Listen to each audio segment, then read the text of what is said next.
You won't believe how a quiet afternoon at my book club turned into a moment I still think about today, all because my friend's brother showed up with a memory he said he had carried for years. Before I tell you exactly what happened and why it left me so thoughtful, let me know in the comments which cities you're watching us from. And if you enjoy stories that feel personal and warm, please subscribe to the channel and give this video a like. It truly helps. The story begins here. I had just finished arranging the last stack of novels on the table when the doorbell rang. It wasn't book club day, which made it unusual. The late afternoon light stretched across my living room, turning everything a soft shade of gold, the kind of glow that makes you pause before doing anything else. I wiped my hands on my jeans and walked to the door, expecting a delivery or maybe one of the ladies stopping by early to return a book. But when I opened it, there stood Mark, my book club friend Rachel's older brother. I recognized him right away. He had visited once before, years ago, when he came to pick her up after a meeting. Back then he had seemed quiet, almost reserved, with a thoughtful look in his eyes, like he was always observing something most people didn't notice. Today he carried that same calmness, though there was something else too, something almost nostalgic. He smiled in a gentle way, not rushed or forced. "Hi," he said. "I hope this isn't a bad time. Rachel told me you'd probably be home around now." I stepped aside and invited him in, still wondering what brought him here without warning. The house felt peaceful, the smell of brewed tea lingering from earlier in the afternoon, and he looked around with the kind of appreciation people have when they enter a space that feels lived in and warm. "I didn't mean to stop by without notice," he added as he took a careful seat on the couch. I wanted to talk to you about something. Something from a long time ago." His words landed softly but carried weight, like a book placed gently on a table but filled with heavy stories. I sat across from him, trying to read his expression. His hands rested loosely on his knees, relaxed but not entirely steady. "What's on your mind?" I asked. My voice came out smoother than I expected, probably helped by the quiet steadiness of the room. He took a breath before answering, and for a moment the air between us felt almost suspended. "You might not remember," he said, "but years ago, when I came to pick up Rachel, you said something that stuck with me. It was such a small moment, but it stayed with me all this time." I searched my memory, but nothing surfaced. I must have looked confused because he offered a small, reassuring smile. "You probably say things like that all the time," he continued, "but for me, it meant something, and I've been wanting to thank you properly ever since." There was something incredibly sincere in the way he spoke. No pressure, no dramatic undertone, just a quiet honesty that made me lean in, wanting to hear more. Outside, a few birds chirped as the day settled into evening, the soft sounds folding into the stillness of the room. I asked him what I had said, and he let out a breath that sounded like relief. "You told me," he said slowly, "that people bloom at their own pace. I remember standing by the door, feeling uncertain about where my life was going at the time, and you said it without even knowing what I was dealing with. It gave me more comfort than you could guess." Listening to him, I felt something warm settle in my chest. Not dramatic, but meaningful.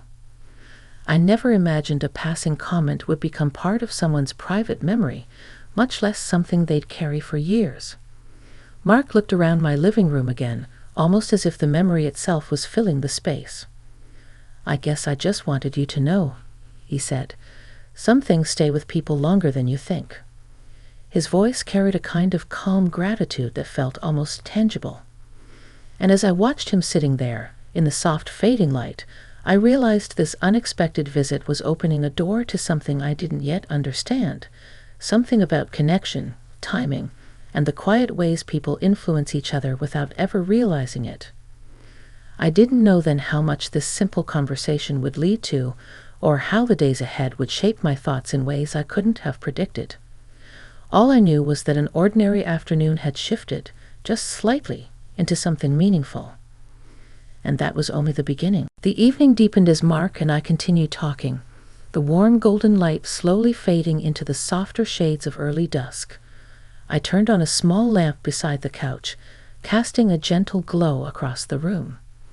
It felt as though the world outside had quieted just enough to encourage honesty, the kind that rarely surfaces in ordinary conversations.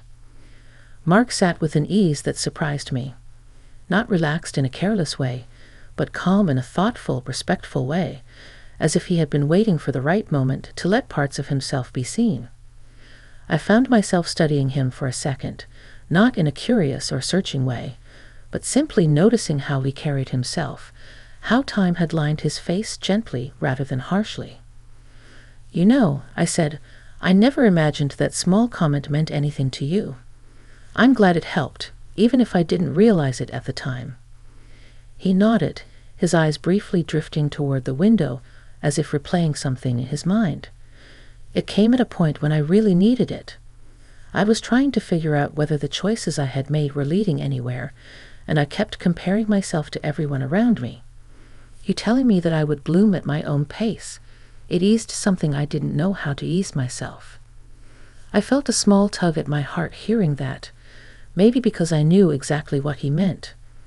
Life had its way of guiding you into seasons where you questioned your own timing, wondering whether you had missed something or whether you were simply waiting for the right moment to arrive. I leaned back in my chair, letting the quiet fill a few seconds. I've said that to others, I admitted, but I think I was also saying it to myself, hoping it was true.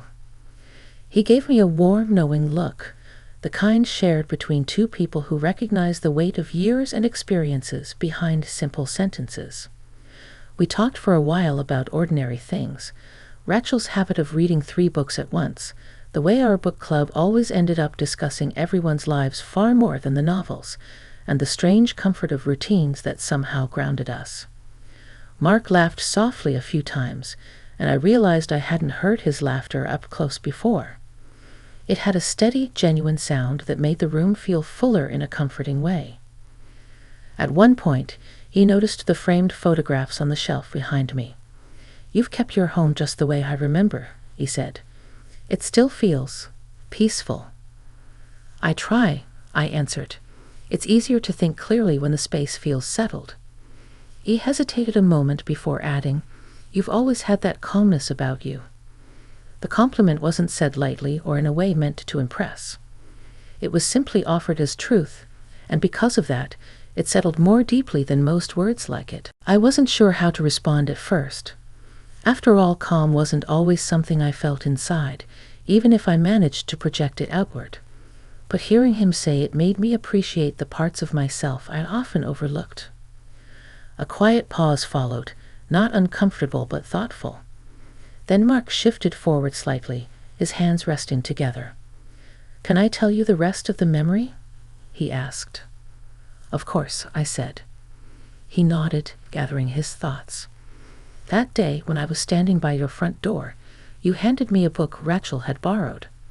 And you said something else, something small, but it stuck with me.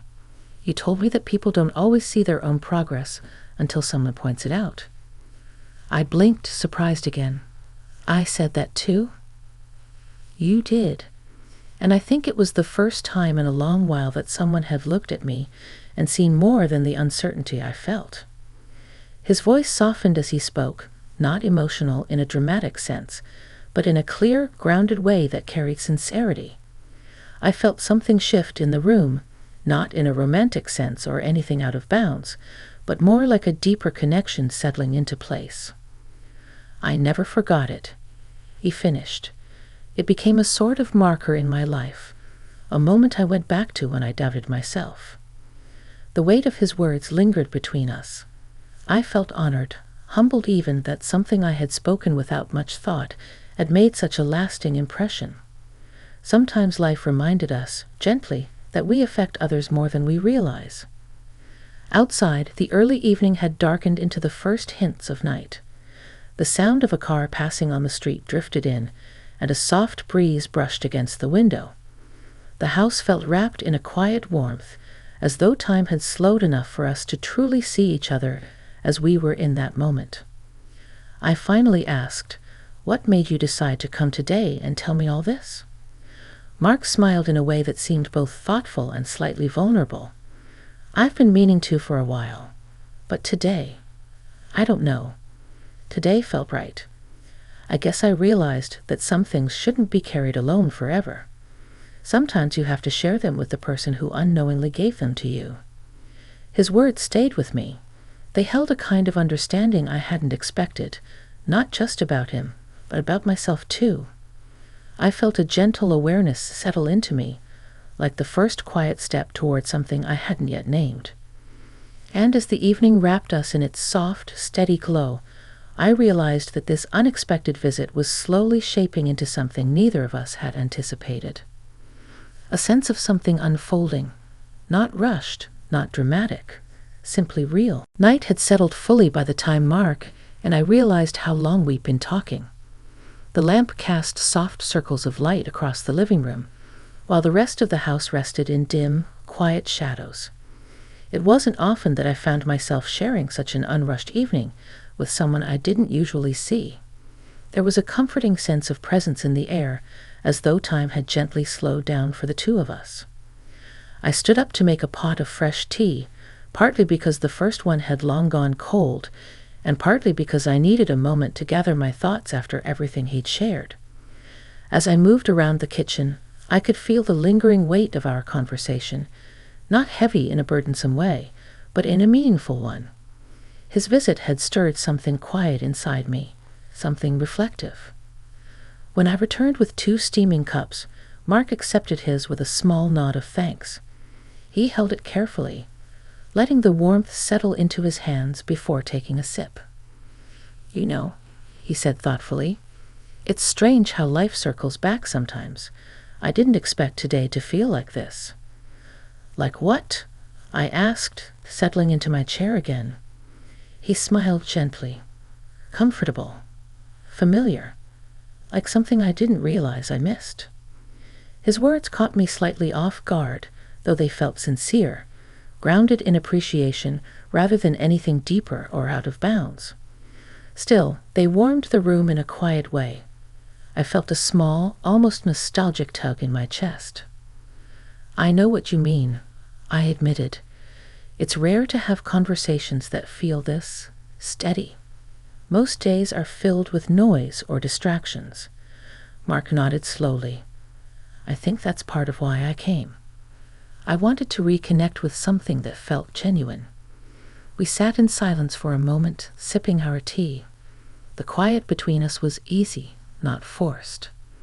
I noticed the subtle rhythm of the evening, the distant hum of a car passing outside, the gentle ticking of the clock on the wall, the soft clink of our cups as we set them on the table. He looked around the room again, his gaze resting briefly on the bookshelf, then on the framed photo of my book club group. "Rachel always said you had a way of grounding people," he said. "I didn't really understand what she meant until today." I let out a small, warm laugh. "I'm not sure I deserve that kind of credit." "You do," he replied. "Sometimes people make you feel seen without trying. That's rare." The words settled between us with a quiet resonance. I wasn't used to hearing things like that, at least not spoken with such gentle honesty. It made me reflect on the small ways people drift in and out of our lives without us realizing the impact we've had on them. I asked him how he'd been doing lately, genuinely curious. Mark took his time answering. "I've been going through a bit of a transition," he said. "Nothing dramatic, just reassessing things. Work, routine, where I spend my time. I guess reaching this point in life makes you think differently. You start appreciating moments instead of rushing through them." His reflection mirrored my own thoughts more closely than I expected. Age had a way of nudging us toward introspection, nudging us to consider what mattered most. "I've been feeling that too," I admitted. "Not in a sad way, just aware. Like the pace of life has changed, and I'm learning how to move with it." He looked at me with a quiet understanding. Maybe that's why it felt right to come here today. The room grew still again, But this time the silence carried a sense of shared recognition, a mutual understanding that we were both navigating similar seasons of life, even if our paths had been different. After a long moment, Mark set his cup down and leaned back. "Do you remember the book you gave me that day? The one you handed me along with that comment?" I tried to recall, but the memory was faint. "I'm not sure. Which one was it?"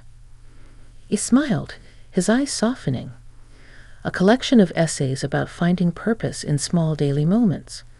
I read it slowly. It helped me feel grounded when everything else felt too loud." I felt an unexpected warmth at hearing that. It wasn't the book itself.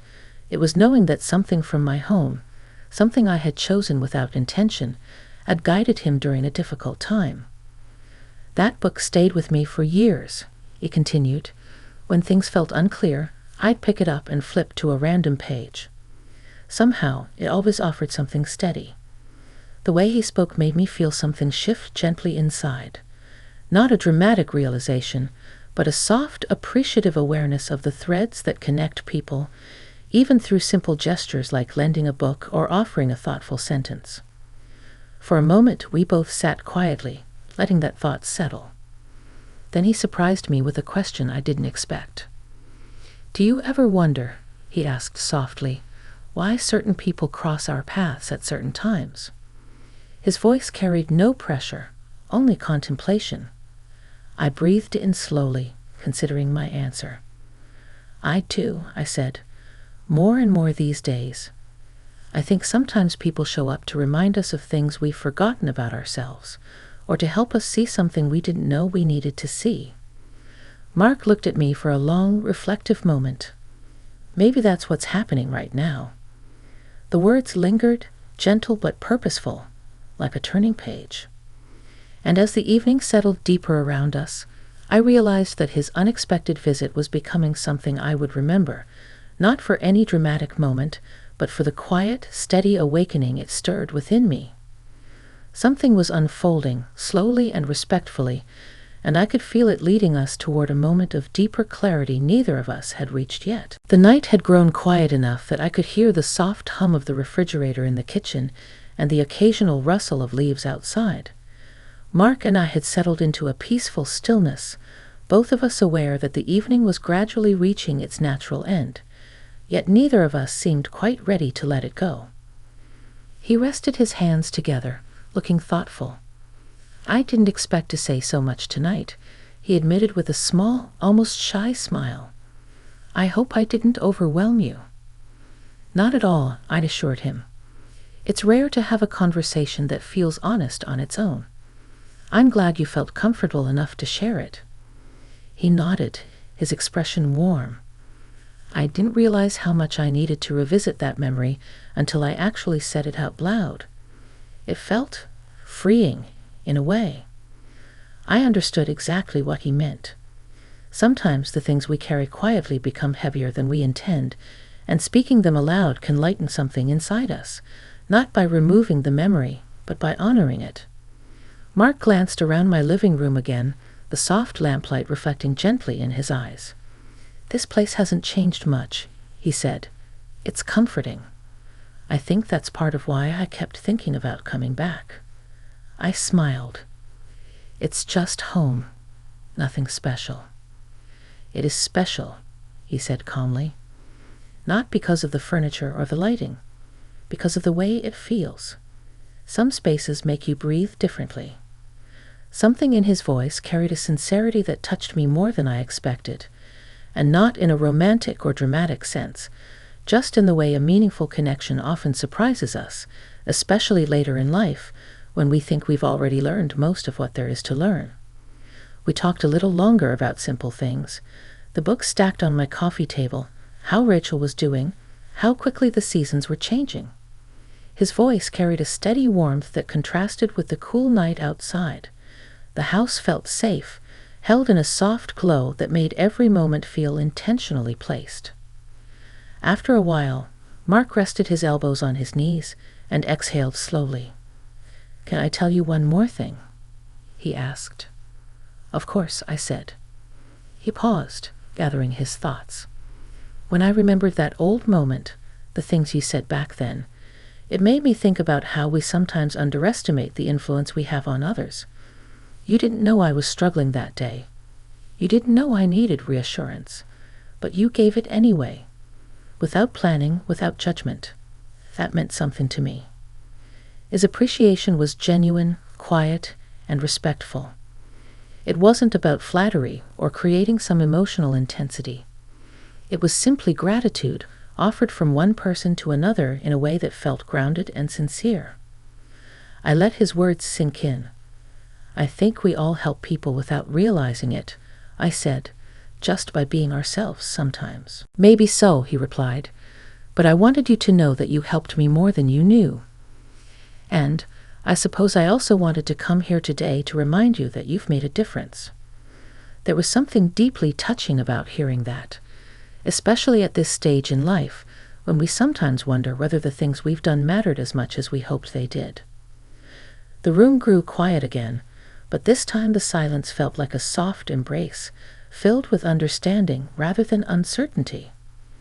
Eventually, Mark stood, gently placing his empty teacup on the table. I should probably head home, he said with a warm smile. I didn't mean to stay this long. I'm glad you did, I replied honestly. He walked toward the door, his steps slow and reflective. I followed, noticing the comfortable ease that had settled between us, a sense of trust built not through years of closeness, but through one evening of genuine conversation. Before opening the door, he turned back to me. I don't know where life is taking me next, he said quietly, but I'm grateful it brought me here tonight. There was no pressure in his words, no expectation, just appreciation. A simple acknowledgement of something meaningful shared between two people who hadn't planned for anything more than a passing visit. I felt a soft warmth in my chest. Me too, I said. Thank you for coming. He stepped outside, the cool night air drifting gently into the doorway. The streetlights cast long, peaceful shadows along the sidewalk, and for a moment he looked like he was carrying far less weight than when he had arrived. Take care, he said with a sincere nod. You too, I replied. And with that, he walked toward his car, steady and calm. I watched him for a moment before closing the door.